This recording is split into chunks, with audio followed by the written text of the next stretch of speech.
नमस्कार दोस्तों, defence show में आपका स्वागत है। तो दोस्तों, एक साथ दो बड़ी खबरें निकल कर आ रही हैं। भारत ने पिनाका रॉकेट सिस्टम्स को लेकर क्या बहुत ही बड़ा फैसला ले लिया है, ये बताऊंगा। और दूसरा, बहुत ही घातक हथियार और खरीद लिए गए हैं हमारी सेना और कोस्ट गार्ड के लिए, तो ये भी जानते हैं क्या खबर है। बने रहिए वीडियो में और चैनल को भी सब्सक्राइब कर लो ऐसी ही लेटेस्ट खबरों के लिए। तो दोस्तों, रिसेंटली आपको हथियारों की एक बहुत बड़ी खरीद देखने को मिल रही है। मैं आपको लगातार खबरें दे रहा हूं कि भारत किस तरह से एक के बाद एक हथियारों को मंजूरी देते जा रहा है। असल में क्या होता है कि ये जो मार्च अप्रैल का समय होता है ना, ये क्या होता है कि किसी भी एक फाइनेंशियल ईयर का अंत का समय होता है। तो यहां पर जो भी बजट होता है पूरे साल का, अगर वो बजट बच जाता है तो सारी महत्वपूर्ण कामों के बाद उसके बाद जो भी एडिशनल रिक्वायरमेंट्स होती हैं उसके लिए उस बजट को यूज कर लिया जाता है। तो इसीलिए आप देखोगे कि किसी भी साल में जो ये वित्त वर्ष रहता है उसके आखिरी की तिमाही में जो 3 महीने होते हैं, जनवरी फरवरी मार्च वाले, उसमें सबसे ज्यादा आपको इस तरह के फैसले देखने को मिलेंगे। तो रिसेंटली दूसरी ओर चाइना भी एक बड़े युद्ध की तैयारी में लगा हुआ है। इस तरह की रिपोर्ट्स भी सामने निकल कर आ रही हैं बहुत सारी। तो वो भी एक वजह है कि भारत में हम इतनी तेजी से अपने रक्षा क्षेत्र को मजबूत कर रहे हैं।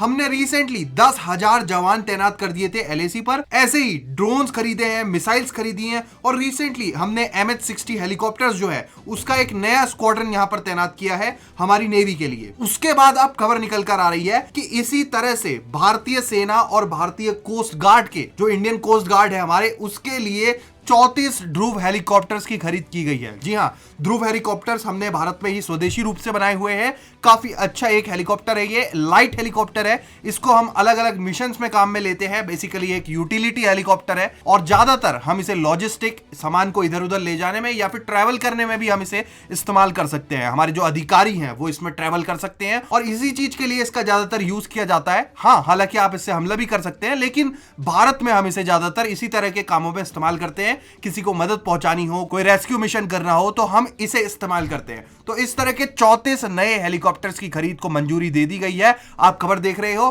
आर्मी और कोस्ट गार्ड को ये जल्द मिल जाएंगे। और दूसरा, एक और बड़ी खबर निकल कर आ रही है कि जो ये पिनाका रॉकेट सिस्टम्स है ना भारत का, तो भारत ने फैसला लिया है कि 2 और पिनाका रेजिमेंट्स ऐड करी जाएंगी। हाँ, अब आपको बताता हूं पिनाका रेजिमेंट होती क्या है। देखो दोस्तों, एक पिनाका रेजिमेंट में करीब 18 लॉन्चर्स होते हैं। यानी कि जो आप ये ट्रक्स देख रहे हो ना, 18 इस तरह के जो लॉन्चर ट्रक्स हैं वो एक रेजिमेंट में होते हैं। तो भारत के पास अभी मौजूदा समय में 10 के आसपास रेजिमेंट है। मतलब कि हमारे पास इस तरह के करीब 180 लॉन्चर ट्रक्स हैं हमारे पास, जिनसे हम पिनाका रॉकेट्स बरसा सकते हैं अपने दुश्मन पर। अभी अपडेट निकल कर ये आ रही है कि भारत 2 ऐसी रेजिमेंट और बना रहा है, जिसका मतलब यह है कि 36 इस तरह के लॉन्चर ट्रक्स और ऐड होने वाले हैं हमारी सेना में। और देखो, ये सब ना चीन को ध्यान में रखते हुए किया जा रहा है। जिस तरह से चीन से लगातार रिपोर्ट सामने निकल कर आ रही हैं कि चीन एक बड़े युद्ध की तैयारी कर रहा है, ताइवान को कब्जाने की तैयारी चल रही है, तो उसी को देखते हुए हम भी भारत में तैयारी में लगे हुए हैं। और ये बहुत बढ़िया भी है हमारे लिए, क्योंकि हमेशा हमें तैयार होना चाहिए। हमारे पास हर तरह का हथियार मौजूद होना चाहिए।